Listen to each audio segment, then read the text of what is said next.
it looks like Protoss has got a probe out in the map already. We are not done with hatch blocking season. We took a brief break, but we are back. A second probe is headed out. Looks like he's going to make a pylon on that low ground. I don't know why you'd want to block this guy. He's not the guy you want to make angry. He may look just like he's the #1 Zerg in the world, but he's actually Reynor! That's right, Aligulac's got Reynor ranked as the #1 player in the world right now. Congrats to our young Italian player. His reward? He doesn't get to make his natural at his natural. There's the block by the probe. And there's the reroute to the third base location. We are playing this game out on the map of Everdream. It's a weird thing, but I was thinking the other day, I feel like I've been to Everdream more than my kitchen. I'm not sure if that's a comment on my cooking skills or that I watch way too much Starcraft. Hey, that extractor looks like it's a smidgen early. Where's the pool? Maybe it was just a trick of the light, but I wasn't expecting that. The probe's gonna come in. He's gonna see that extractor already on the way. Oh, here comes our pool. That seems like normal timing. I really wasn't expecting anything other than standard play to come out of Reynor today. I had a different expectation for our Protoss player with the interesting name. It's a name I like just fine, if you know what I mean. I can't define him, but I know him when I see him, because he's aRt! aRt is a Polish Protoss player playing for Alpha X, and he's gotta have one of the best IDs in all of Starcraft. He's currently ranked 80th in the world. Reynor's pool's about to pop. Maybe we'll get a clue as to what he's up to. The spawning pool is that basic building block that Zerg needs to make those critical units. Here it goes. There goes the hatch. And Reynor immediately goes for Ling speed, even before queens. He's only going to make 1 queen to go with his 4 Ling. No, as soon as I say that, he makes 2. So Reynor appears to have set himself up for faster Ling speed than Protoss might normally be used to. aRt, on the other hand, is chrono boosting out a Stalker. He's starting up Warp Gates, and we haven't seen his tech choice yet. He's holding back, possibly because Reynor's running an Overlord right through his base right now. Reynor's firstlings are already out in the map. They're hunting that probe, going for a potential first blood. This almost kind of feels like it's a 12 pool, but it's not. I'm not sure, but Reynor may even have stopped building drones. He's just ordered 8 more lings. aRt's ordered a Twilight Council, and he's trying to flush that Overlord out of his base. Oh, it's a bit of a race to get that first blood. Who's got it? Reynor pulls back. The Overlord gets away. Nobody has it. Zug's Wang is double denied. I feel like there's a lot of lings crawling on this map. aRt is going to get an adept out, though. He's going to be glad he did. If he's going for a glaive timing, that's going to serve him well, but he's got to survive first. Reynor's Overlord may have tipped him off that the wall-off is not yet complete. Reynor's lings might even be able to prevent the completion of the wall-off. Holy, I'm not even sure you got a chance to try. Oh, this is a rough opening for our Protoss player. He needs that second adept out right away. Speed has finished. aRt completes the wall-off. Oh, he's GG'd. Reynor beats a top 100 player in 3.5 minutes. Okay, I was not expecting that. But don't be down on aRt. Don't be down on him. If you didn't like his performance in this game, it's because you don't appreciate performance art. That's what this was, people. It's called Protoss getting stomped. It is a warning to Protoss everywhere about the future fate of ire. You gotta think about it from different angles. One such angle is what the Great Tasteless refers to as a bop. A bop is a highly technical term when your opponent just makes a bunch of units, suddenly they're in your base, and the game is over. And if we're really being honest with each other, we've all been bopped from time to time, and sometimes we even get to bop. Usually, nobody's more surprised than the bopper. But while that made for a good one-liner, it wasn't a very satisfying game, so maybe we better get to game 2. Adjutant, if you would, please. Increasing minimum game duration by 200%. The game begins now. Yeah, I'm not really sure we can call this game 2. Maybe game 1.5. Game 1 1/8? Anywho, let's see if our Protoss player has an early probe going out. He does. Reynor should not expect to take his natural on Death R either. Though to be frank, it didn't seem to affect him a whole lot. aRt is going to go low ground again. He's got a better choke this time. All I know is I'd love to put a frame around this guy. Because he's aRt! Sorry, was that a little sketchy? Anywho, his opponent is Kerrigan's main squeeze. He is Reynor! There's that hatch block, and there's the redirect to an unnatural natural. Reynor opts for the lower ground option. It's fractionally less open and marginally closer. Though to be completely honest, I haven't actually gotten out the measuring tape. It's early days, but so far it looks like aRt is attempting to reproduce what he was trying to do in Game 1. But we never got far enough along to find out what that was. He's going to bring up his probe, and he's going to see a normal gas timing coming out of Reynor this time. So he can rule out a repeat of the speed timing we saw last game. aRt is going to keep that probe hanging around. He's going to hope to see if he can pick up any more information and make a pest out of himself at the same time. I don't know if he wanted to take those minerals though. What if Reynor decides he wants them back? It's going to be a Nexus before core. That does seem to be the new normal. And speaking of cores, I think we're going to need to see that get laid down and complete before we really understand what aRt is going for in this game. I got a good feeling about this game though. I think we're going to have a good one this time. I say that mostly because we're on Death Ara. This map has brought me a lot of great games. I'm still not sure why that is. Our pool's just about to complete for Reynor. Do you think it's salt water or fresh water? All I know is it looks like he uses a lot of chemicals. Reynor immediately starts 2 lings. And then, yes, 2 queens. It looks like an econ build, but Reynor, of course, is one of those guys who can turn on a dime. Some Zergs are so good at that. aRt is getting himself a stalker to complete his wall. Yes, he's going to chrono boost that. Reynor is bringing in his overlord. He's hoping he can sniff out Protoss's tech choice. He's also going to chase away that pesky probe. Reynor has started ling speed, and it looks like he's finally going to be able to claim his natural. Protoss has started researching warp gates, but there's no sign of his tech choice yet. Oh, I see. aRt's going to try to clear out that overlord first. His battle plan is for our eyes only. And this might even double as a first blood if it happens. It will. The overlord actually turns around as if to say, fine. Though I think he wanted one last peek at aRt's pylon. Oh, lings are on the map. He needs to get that door closed. aRt does, thank goodness. And we can see that the tech choice is going to be a Twilight Council, which is quickly followed by a Robo. We sometimes see this combination for Blink Stalkers. Also going to add a Sentry, which is very useful for protecting his front door. But there's not a lot of lings out there for Reynor right now. He's mostly droning up and adding queens. Reynor's actually got himself a little bit of a bank right now. Not so for aRt, who is adding gates. He's just jumped up to 4. And just to prove me wrong, Reynor's now adding a whole bunch of lings.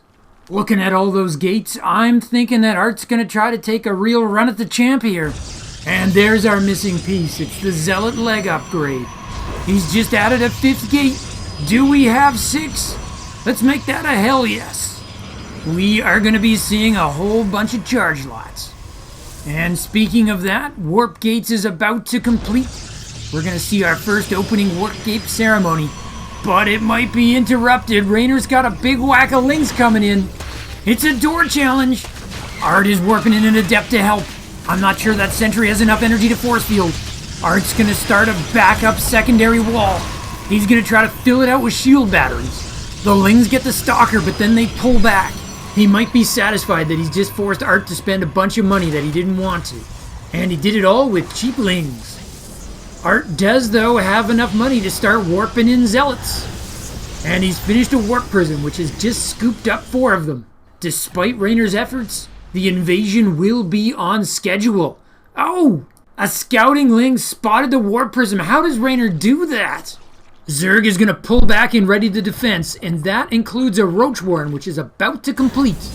aRt is going to start warping in Zealots in waves. With 6 functioning gates, he can bring his total up to 10 in seconds. Reynor orders 5 Roaches. Roaches are very good against Zealots. But this is an arms race now. aRt just keeps adding to his total.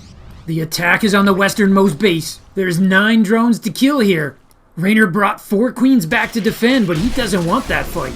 aRt is going by the hatch. He wants a different target. The Lings are going to try to chase him down. Reynor's roaches are here, but they're not packed up yet. Oh, aRt's going for the jugular. He wants the mate. No, there's a block. Reynor blocks the ramp with the queen. aRt is going to warp in another round on that queen. No! Somehow Reynor's queen sniped that warp prism. aRt's zealots bring that queen down, but they're all alone now. Without reinforcements, this is just getting cleaned up. That warp prism was the linchpin to the assault. He did not want to lose that. aRt's actually making another one. But by the time it gets here, Reynor's defense is going to be set. In fact, a counterattack might be the greater issue. Reynor's got leftover roaches. He's going to want to do something with them. But aRt definitely means to try again. His new warp prism loads up with 4 zealots. If at first you don't succeed... Oh wait, there is a twist here. And the highly technical term for this plot twist is Dark Shrine. Reynor's not exactly standing pat here though. He's got a forward position with his Lings, and he's working on his lair tech in an Evo chamber. He is not going to attack with his roaches. He's pulling them back to defend once again. And his Lings are going to scout the warp prism once again. Reynor feels like he's one step ahead. Oh, teleportation error. aRt started his warp in, but when he realized he'd been discovered, he aborted. That's why you heard those manly zealot cries. Having your teleportation cut off midstream is not exactly comfy. aRt is going to try to get his 3rd up. Reynor's going to see the timing on that too. I'm not so sure Reynor's going to let aRt go up to even bases. He'll either try to shut it down or immediately take his 4th. Or he'll do neither of those things and he'll make a spire. I just thought the lair was as a gateway to roach speed. Oh, Reynor's going to shut down this warp prism drop. Nothing says unwelcome like a huge pack of roaches and a spore. Meanwhile, Protoss is down 8 workers. aRt is getting outmined here. He's going to try to see if he can have some success with DTs. Reynor's got his lair. He can make overseers, but he doesn't have them yet. He does, though, have spores. He made them blind early on. Can aRt find a hole in the Zerg detection that he can exploit? There's a spore at the natural, though, and enough roaches to take advantage of it. Good recognition by aRt. He pulls back and saves 2 of his DTs. And while the distraction is on, he tries a zealot bomb. This time he does get at the drones. He's gonna get 2, and he's also gonna see the spire. aRt has got to realize that the world is not gonna be safe for warp prisms much longer. And there's Reynor's 4th. aRt does have his 3rd up now. He gets to go on even bases for a little bit of time. And he's going to use that opportunity to try to transition to Immortals. Possibly with Archons. That's going to be good against the Roaches. But what does he have to deal with Spire Tech? The DTs return home with their dire warning. It's going to inspire aRt to try to wall off his 3rd. He needs to circle the wagons. I know Reynor's supply is roach heavy, but he is starting to look pretty big. He's also got an upgrade lead. He's got +1 attack while aRt is just starting his. The zealot drops are not going well, but if it's keeping Reynor at home, it's doing something. Oh, very cool. aRt recalls his warp prism to save it from the mutas, and it gets a kiss from the shield battery as it comes home. Reynor's 4th is up, and it looks like he's gearing up for some offense. We have Ravagers. It looks like he's making a play for the 3rd. As soon as I say that, he swings left to go for the natural. Nope, he is going to try to set up outside the 3rd. And mutas are going to try to slip into the main. Reynor's picking away at that wall. aRt is trying to build a death wall behind it so he can explode out. If he can get that immortal count high enough, he's going to be a tough take. And the Blink Stalkers can deal with the mutas as long as the count doesn't get too high. Wall is down! The players are going to have to size up each other's armies. aRt doesn't like his chances. He pulls back. Reynor's adding to his Ravager count. aRt's trying to get up a Templar archive. He could sure use some splash damage. Some storms would fit the bill nicely. Oh, Banelings coming for Reynor. He seems to be thinking about busting the wall down. While his main force is going to swing around and he's going to see if he can find a new angle to attack. aRt's going to retry to build his wall. He's adding cannons to boot. Stationary cannons, though, are not great against Banelings. Whoa, I have no idea where Reynor's going, but I'm sure it's brilliant. When you're the top-ranked player in the world to get the benefit of the doubt like that. He might just be playing for time to get his Baneling speed online. Perhaps both our players feel that time is in their favor. Reynor's maxed out though, as of a few seconds ago anyway. He should be looking to trade. He is! aRt's army just gets cut off. He's going to be stuck in this little corner. And he's cut off from any reinforcing immortals. He's started Storm. Oh, aRt's got no ability to dodge corrosive biles as long as he's stuffed in that little pocket. Oh, forget the biles, I'm an idiot. He's not going to be able to split against the banelings. Oh, aRt is just pinned up against his own shield batteries. Oh, Reynor knows it. He's making 20 more banelings. And they're here. Maybe Reynor's favorite kind of aRt is exploding banes. Here they come with all those delightful shades of emerald. Oh yeah, this is paint by numbers at this point. It's an installation art of death, a tableau of despair. The overcharge in the shield battery is worn off. There's the GG, there's the game, there's the series.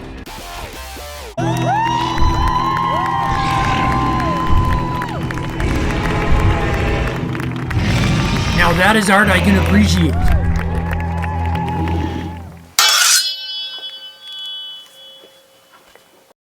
Okay, so this game was won when Reynor shut down the charge lot timing attack. Everything from after that point was essentially window dressing.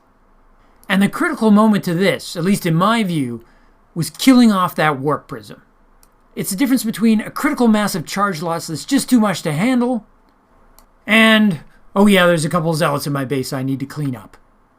Now you might say, the fault was really aRt's, because he's the one who unfurled his warp prism in a location where the queens could blow it to smithereens. He could have pulled it back somewhere to do that. But I think aRt would explain he was using his warp prism to pick up the zealots and drop them behind the queen so he could get that cool surround he had going. We'll see that in a second. We got this going on in insane slow motion right now. 100% sure about, though, is whether queens will prioritize a warp prism over charge lots. So you know, queens are designed to prioritize an attack first as a default, things that are in the air that attack. A warp prism doesn't attack. If there's no air attacker to deal with, the queen then turns its sights automatically on something on the ground that's attacking, like a charge lot. So I think the genius in what you're about to see is that Reynor manages to selectively micro his queens to go after the warp prism. So admittedly, it's less impressive if this is just a thing that queens do, but I don't think that's the case at all. I think this is Reynor making a split-second decision as to what is the most pivotal unit in the game right now and taking it down. If those zealots warp in, I think the battle starts to tip a different way. Maybe not this warp in, but the one after that or the one after that. Yeah, this is some impressive play, and we'd expect nothing less from Reynor. That little spark shower, that's aRt's chances of winning the game going up in smoke. Now I want to leave you with something else I came across in my Starcraft travels that's super cool. It goes back to one of my old soapboxes where I actually try to tell people that Starcraft is actually an important game culturally. It's not just a fun pastime where we mash some keys. Most of you probably know about AlphaStar. That's the name Google's engineers gave to DeepMind, their artificial intelligence project. Or at least the part that plays and wins StarCraft. And explaining why they chose StarCraft, they had this to say: the history of progress in artificial intelligence has been marked by milestone achievements in games. Ever since computers cracked Go, chess, and poker, StarCraft has emerged by consensus as the next grand challenge. I mean, that's heavy stuff. Check this. The game's complexity is much greater than chess because players control hundreds of units, more complex than Go because there are 10 to the 26th power possible choices for every move, and players have less information about their opponents than in poker. That's a pretty tough game, and it says a lot about the players who are top 10 in the world, particularly about the individual who's number 1. Special thanks to the subscribers, new and old. You guys keep me going. To continue your StarCraft journey, Nova advises you to click the video in the upper rectangle. But Kerrigan warns you to watch your 6 and click the video in the bottom rectangle. Or you can stimpack your StarCraft experience. Subscribe to Zugzwang StarCraft. Just hit the circle. From my base to yours, Zugzwang out.